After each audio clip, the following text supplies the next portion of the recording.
everyone, what's up? My name is Joss and welcome back to my channel squibblesreads. So this is a pretty exciting video for me to do because this is my first year that I've been on BookTube when the Man Booker Prize long list has been announced. So when the long list came out, I did have a ton of motivation to read it, and out of the 13 books on the long list, I did read 5 after it was announced, and I did read 1 before it was announced, so I will go through all of my reviews for those today, and at the end of the video, I will go through my thoughts about what I think might show up on the shortlist, and also some recommendations from past books that were long-listed. Out of all the nominees this year, I did feel like there was this kind of mini category of books that are semi-case studies, so super quiet, meandering without any particular plot line, between like 200 and 250 pages about women in their 20s and 30s with a lot of resentment and unresolved issues around family things and self-esteem, and 3 out of the 6 books I feel like kind of fell into this category, and those 3 books are Eileen by Washbag, My Name's Lucy Barton by Elizabeth Strout, and Hot Milk by Deborah Levy. They were all just kind of similar in that there was no particular plot line. It was just a woman talking about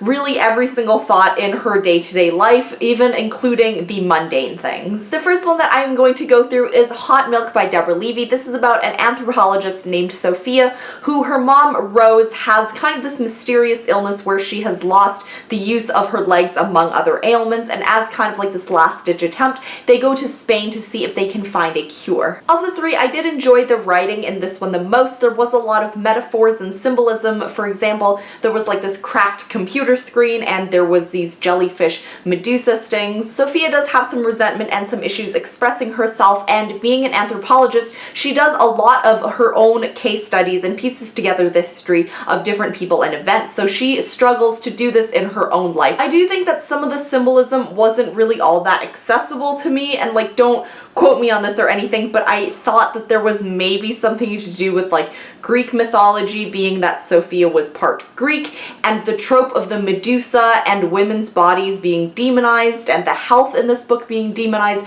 I'm not exactly sure what was going on there, but I do sense some inklings of all of those things kind of coming together. I normally like super dreamy, airy books that are really high on the metaphors and the symbolism, but there was something about the aura of this book that just didn't seem to quite click with me, and I think the fact that I'm just having trouble being specific about it is more annoying to me than the actual fact that I couldn't grasp the symbolism.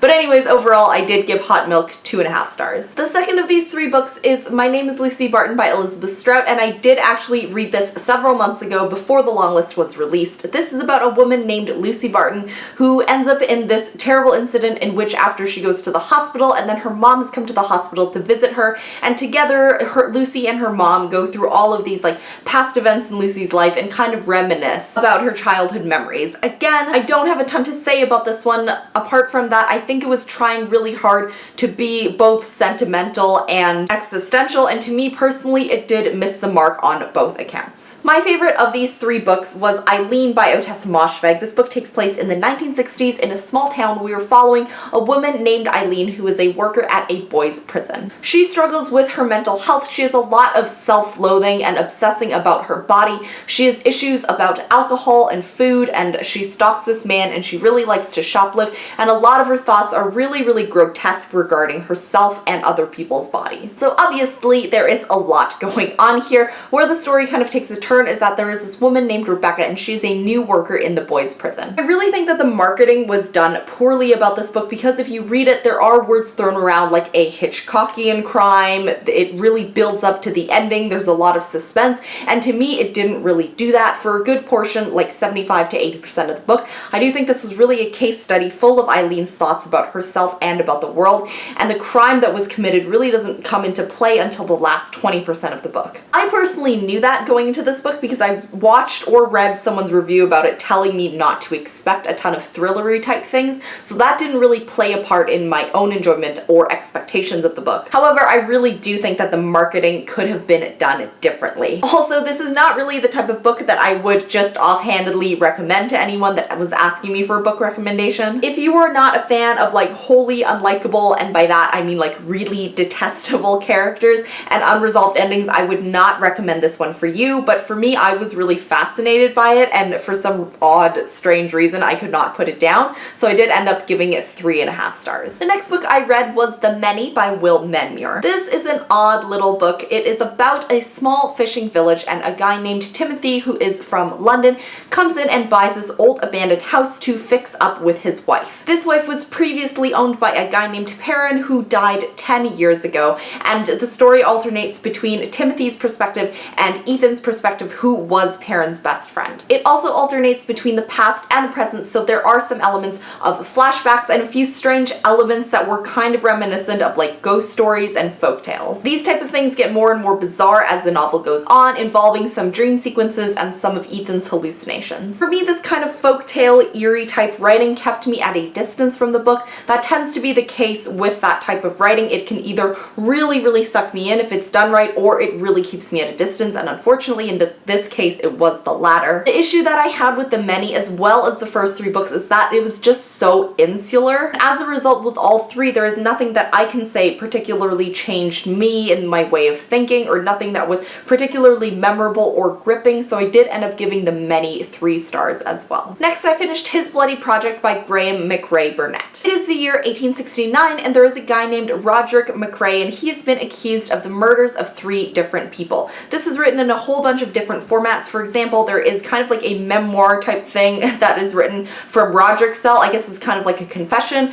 because he actually confesses to killing all these people, and also he describes his past. There are also witness statements and reports from the psychologist, and court documents and newspaper articles about the trial. I found Roderick's own account the most interesting because he did go into a lot of his backstory, and that made him kind of like a more, well, fully fleshed out character, because I think that without that he would have been just the criminal. Of course, there is also an air of unreliability because some things in a story don't exactly match up, but I did really enjoy that. I also really enjoyed the build-up until the end of the book. I thought that the last quarter was really strong. Unfortunately, like most of the previous books that I talked about, I did find it really insular because it was kept in kind of like a contained space in this little town. I also didn't particularly like the writing in the parts that were actually written out and not part of an article. This one I did enjoy a little bit more because of the crime element, and y'all know I do love a good mystery, but overall it didn't really stand out, and I did end up giving it 3 stars as well. Okay, so we are finally on the last book that I finished on the long list, and this book is by Madeline Tien, and it is called Do Not Say We Have Nothing. We follow Marie, who at the beginning of the book is 10 years old, and we find out that her dad has just died by suicide, and she and her mother are housing a girl who was actually the daughter of one of her dad's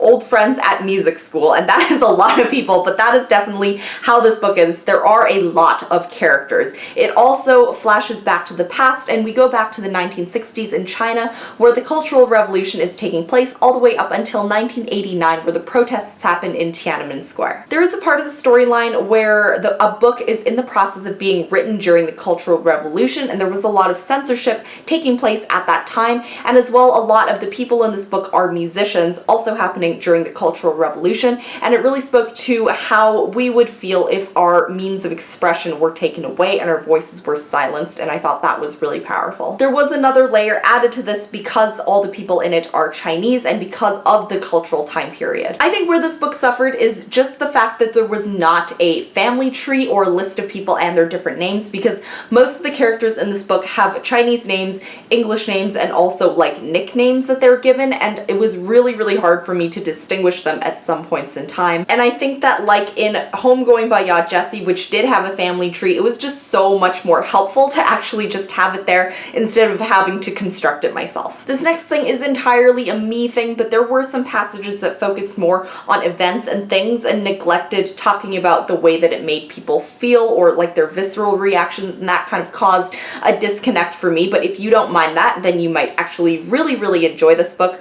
overall, all things said, I did give this book 3.5 stars to begin with, but as it sat with me a little bit more, I might end up bumping it up to 3.75 or 4 stars. I did think that by far it was my favorite of the books on the long list this year. As you can probably tell, I am a little bit disappointed with the books on the long list, so I don't know if I will be continuing on to any of the books that I haven't read that do end up on the short list. Of the other books that were nominated, the 2 that I didn't get to that I did want to read were The Sellout by Paul Beatty and Work Like Any Other by Virginia Reeves. If I had to pick any of the books that I read that I would want to show up on the short list, it would be Do Not Say We Have Nothing, but I did only give it 3.5 stars initially, so I'm not like super strong in that conviction. I did think that this discussion of the short list would be a little bit longer, but because I was pretty meh about the books, I didn't really know whether this was like a trend in Man Booker long lists or if there were books in the past that I did really enjoy and it was kind of just a flop this year for me personally, so I did go back and look at other nominations from past years. Thankfully, I did find a few that I actually read and had no idea that it was longlisted, so I will just put a few recommendations here. The first one is Sleeping on Jupiter by Anuradha Roy, which was longlisted in 2015. I would also recommend We Are Completely Beside Ourselves by Karen Joy Fowler, which was longlisted in 2014. And 2 of my favorites ever. The first one is The Chimes by Anna Smaill, I believe it is, which was longlisted in 2015. And then we have The Lowland by Jhumpa Lahiri, which was longlisted in 2013. So honestly, I don't know if it was just the particular books that I chose off the long list to read that were disappointing, or if it was just the list overall this year didn't live up to previous years. So that is it for this video. If you guys have read any of the books that were nominated this year, please let me know what you thought of them down below. So that's like any of the ones that I've read in this video or any of the ones that I didn't read that you think that I might enjoy. I would really love to know what you guys think of them. Thank you guys so much for watching, and I will see you in the next one. Bye!